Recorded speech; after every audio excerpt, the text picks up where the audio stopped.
Assalamualaikum warahmatullahi wabarakatuh. Di video kali ini saya akan menunjukkan bagaimana cara melakukan pengujian hipotesis pada regresi berganda. Dalam hal ini pengujian hipotesis kita akan gunakan uji T dan uji F. Kita pakai alat bantu pakai SPSS versi 29 ya. Oke, baik. Teman-teman semua, sebelum saya lanjutkan, kita harus tahu dulu maksud dari regresi berganda ya, atau regresi linier berganda. Regresi linier berganda ini merupakan model regresi yang melibatkan lebih dari satu variabel independen ya. Melibatkan lebih dari satu variabel independen. Tujuannya analisis regresi ini untuk mengetahui pengaruh variabel independen terhadap dependen. Nah, seperti itu ya. Contohnya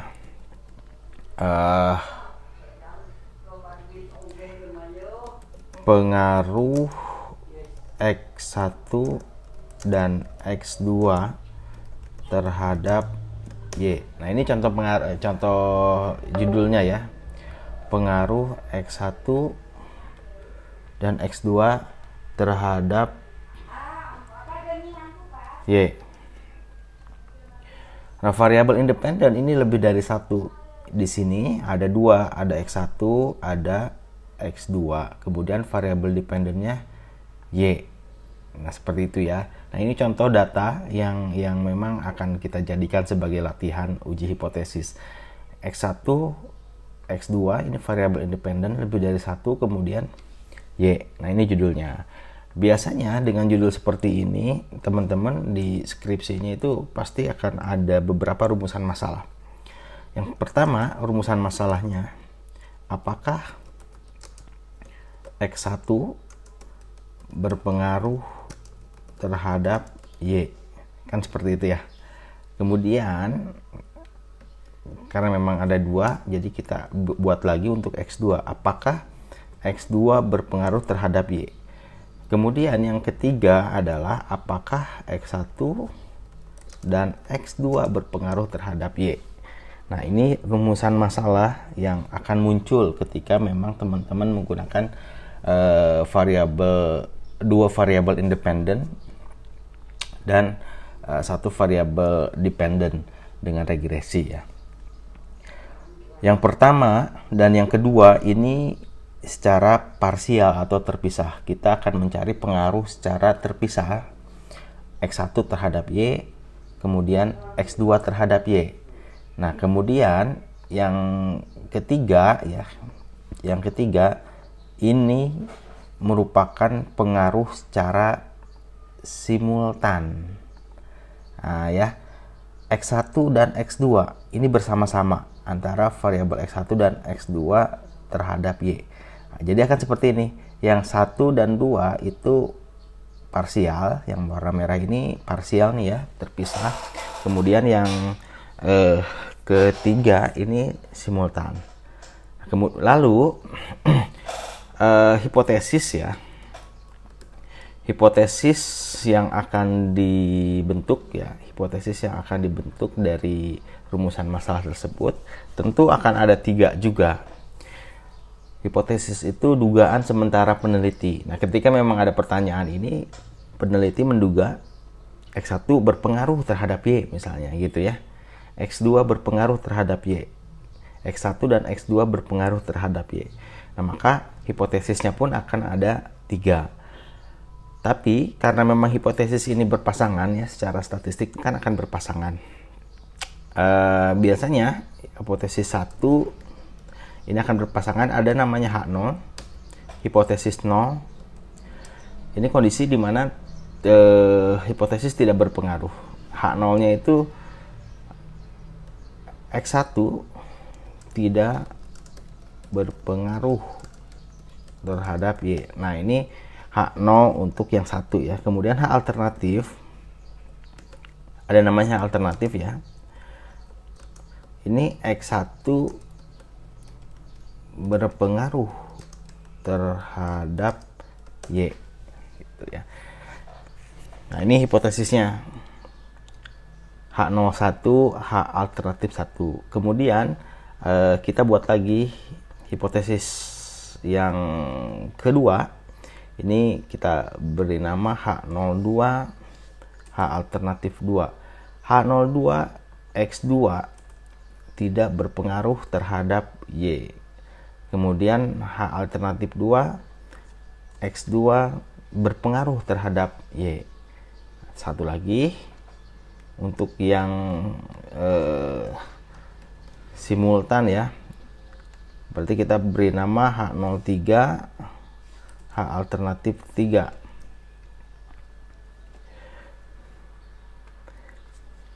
Untuk H0 nya itu X1 dan X2 tidak berpengaruh terhadap Y.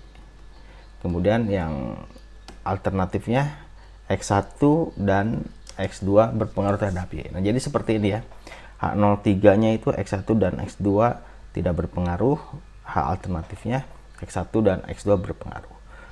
Nah, ini hipotesis yang akan terbentuk. Jadi kurang lebih kan seperti ini ya teman-teman ya, dengan judul dua variabel independen dan satu variabel dependen. Rumusan masalahnya kan seperti ini. Kita akan merumuskan secara parsial X1 kemudian X2, lalu secara simultan X1 dan X2. Nah, kemudian lalu kita buatkan hipotesis. Nah, hipotesis ini yang akan kita uji apakah memang ini berpengaruh ya atau tidak. Kalau berpengaruh artinya kan H alternatif diterima. H alternatif 1 diterima. Kalau tidak berarti H alternatif 1 ditolak. Atau sebaliknya kalau kita pakai H0, kalau berpengaruh H01-nya ditolak. H01-nya H alternatif 1-nya diterima. Oke, kita tinggal uji ini. Untuk yang 1 dan 2 yang parsial ya, untuk pengaruh secara parsial atau terpisah, kita gunakan uji T. Kalau pengaruh secara simultan bersama-sama ya, kita gunakan uji F. Nah, begitu ya. Pengaruh secara parsial kita pakai uji T, pengaruh secara bersama-sama kita pakai uji F. Oke, sampai di sini saya harap teman-teman yang menonton video ini paham ya. Ini teknik pengujian hipotesis pada regresi berganda. Baik, kita langsung saja praktek. Kita akan membuktikan apakah hipotesis ini berpengaruh atau tidak dengan data yang sudah saya sediakan seperti ini ya. Kita akan gunakan seperti biasa SPSS. Namun SPSS yang saya gunakan di sini adalah versi 29. Kalaupun teman-teman menggunakan SPSS versi di bawahnya, ini masih bisa ya. Jadi sama saja sebetulnya.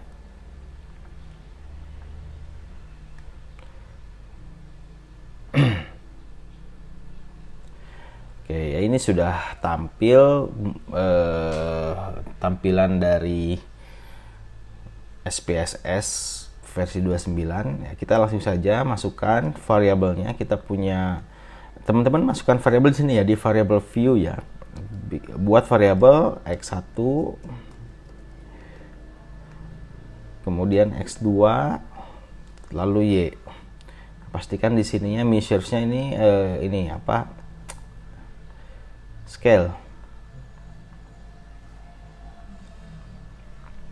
Kalau sudah buat variabel ya kita tinggal masukkan data yang kita punya untuk nanti kita uji.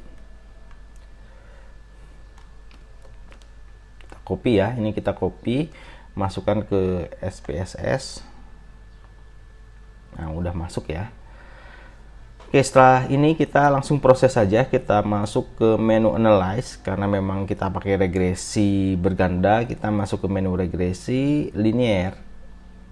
Oke, kalau sudah seperti ini mudah, teman-teman tinggal masukkan saja variabelnya. Variabel Y kita masukkan ke variabel dependent, variabel X1 dan X2 kita masukkan ke independen. Nah, setelah ini oke saja.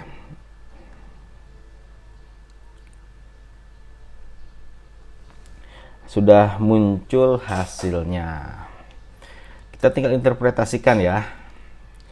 Baik teman-teman semua, ya tadi akan kita lakukan dua uji ya, uji T dan uji F.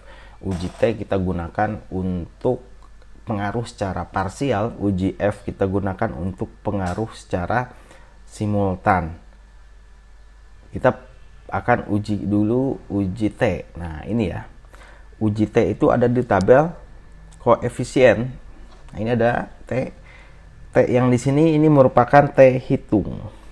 Oke ya, kita copy aja dulu, masukkan ke ini. Kita lakukan uji T.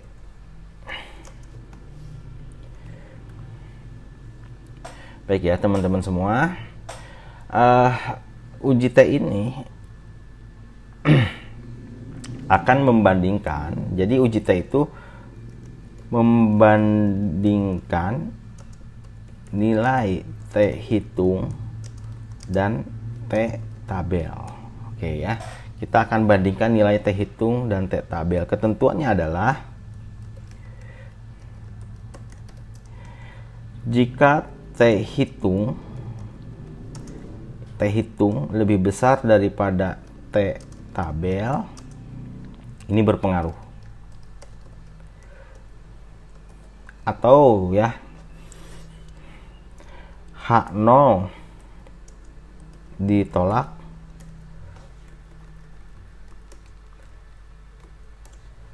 dan H alternatif diterima. Nah, ini berpengaruh ya. Lalu sebaliknya, apabila nilai T hitung lebih kecil dari T tabel, ini tidak berpengaruh. H0 diterima, H alternatif ditolak. Gitu ya. Jadi ketentuannya seperti ini. Nah, nilai T hitung itu sudah kita dapat dari sini. Nah, ya, ini T hitungnya sudah dapat nih. Tinggal kita tentukan nilai T tabel. Jadi untuk X1 T hitungnya ini 1,8, kemudian X2 T hitungnya adalah 3,8. Kita akan uji terlebih dahulu untuk hipotesis ini ya. Sekarang kita akan uji terlebih dahulu untuk hipotesis pertama. Mengetahui apakah variabel X1 berpengaruh terhadap Y. Nah, ini kita pakai uji T ya untuk hipotesis pertama. Ini bunyi hipotesisnya. Saya salin dulu.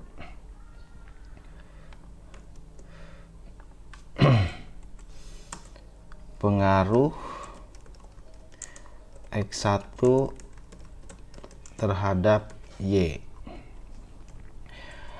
Oke, baik teman-teman, kita akan tentukan dulu nilai T hitungnya berapa. Nilai T hitung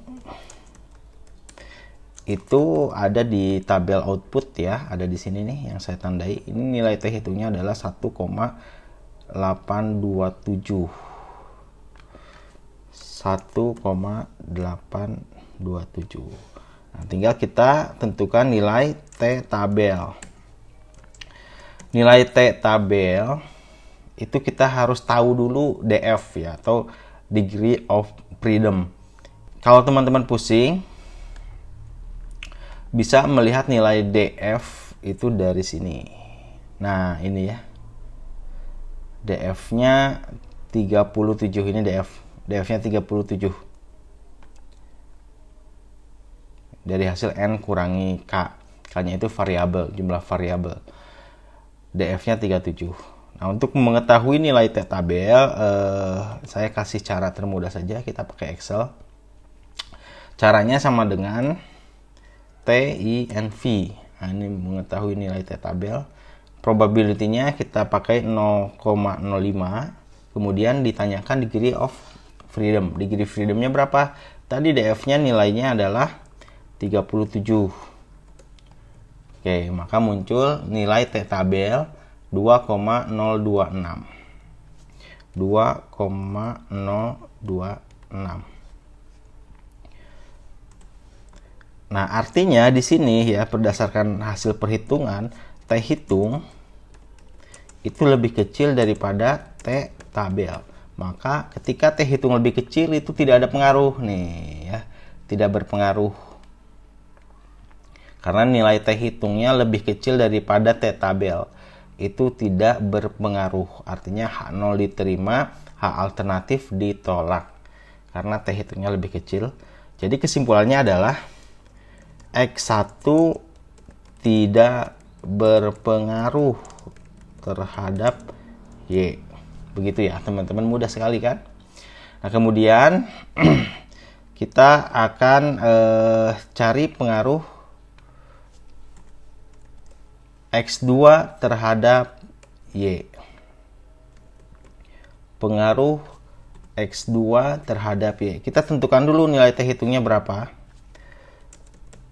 T hitung untuk X2 itu kita lihat lagi dari output adalah 3,853. 3,583. T tabelnya sama ya. T tabelnya ini sama 2,026. Nah, di sini kita didapat bahwa T hitung lebih besar daripada T tabel.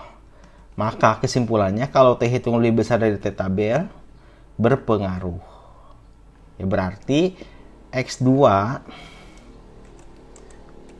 berpengaruh terhadap Y.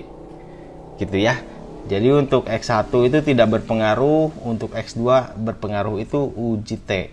Sekarang kita akan lakukan uji F ya untuk menjawab ini. Apakah X1 dan X2 secara simultan berpengaruh terhadap Y? Oke ya, kita pakai uji F. Kita pakai uji F.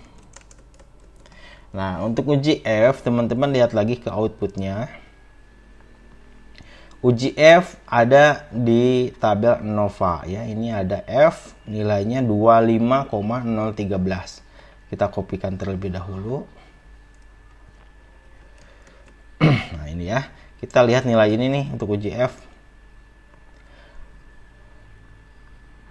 Uji F itu akan membandingkan nilai F hitung dan F tabel ya. Kalau tadi nilai T hitung, sekarang kita bandingkan nilai F hitung. Nah, berarti ini judulnya pengaruh X1 dan X2 terhadap Y. Nilai F hitung kita bisa tahu ya, nilai F hitungnya adalah 25,013. 25,013. Sekarang kita tentukan nilai F tabel. Nah, caranya bagaimana? Nilai F tabel kita harus punya DF1, DF2. Untuk lebih mudahnya lihat lagi tabel ini ya. Nah, ini ada DF, ini ada 2, ada 37. Nah, ini DF1, kemudian 37 adalah DF2. Oke, lihat dari sini ya. Biar lebih gampang. Rumusnya ada DF1 itu rumusnya K atau jumlah variabel independen. Kemudian DF2 itu N dikurangi K. Begitu. Nah, ini DF1, DF2-nya. Kita akan pakai lagi Excel. Kalau tadi TINV, sekarang sama dengan FINV. Oke, FINV, kemudian probability-nya kita tentukan 0,05. Selanjutnya degree freedom 1-nya adalah 2, tadi kita lihat ya. Kemudian degree of freedom 2-nya adalah 37. Oke Oke, maka muncul nilai 3,25. F tabelnya adalah 3,252. Nah, ini F tabelnya. Kita tinggal bandingkan. Di sini F hitung lebih besar daripada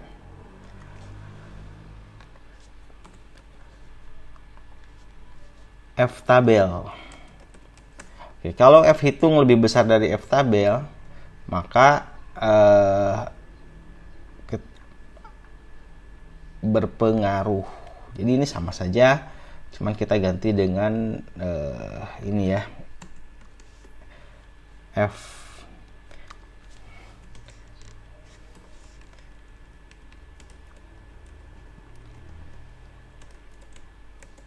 Oke ya. Di sini F hitung lebih besar daripada F tabel. F hitung lebih besar daripada F tabel, ini berpengaruh. H0 ditolak dan H alternatif diterima. Kesimpulannya adalah X1 dan X2 berpengaruh terhadap Y. Nah, ini kesimpulannya. X1 dan X2 berpengaruh terhadap Y. Jadi kita bisa tahu ya dari rumusan masalah ini, apakah X1 berpengaruh terhadap Y? Berdasarkan uji hipotesis, X1 tidak berpengaruh. Ya, di sini nih tidak berpengaruh.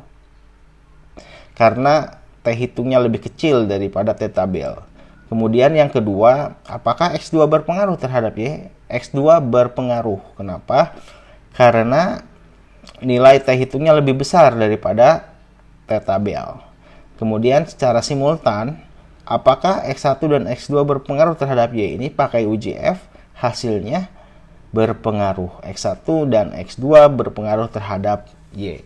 Jadi seperti itu teman-teman semua, mudah sekali bagaimana cara kita melakukan uji hipotesis pada regresi berganda dengan menggunakan uji T dan uji F. Mudah-mudahan bisa dipahami dan mudah-mudahan ini bermanfaat bagi teman-teman semua. Nanti saya akan buatkan video yang full mengenai uji regresi linear berganda ya, dari awal sampai akhir saya akan buatkan secara full. Kalau ini khusus untuk pembahasan uji hipotesis, uji T dan uji F. Terima kasih. Assalamualaikum warahmatullahi wabarakatuh.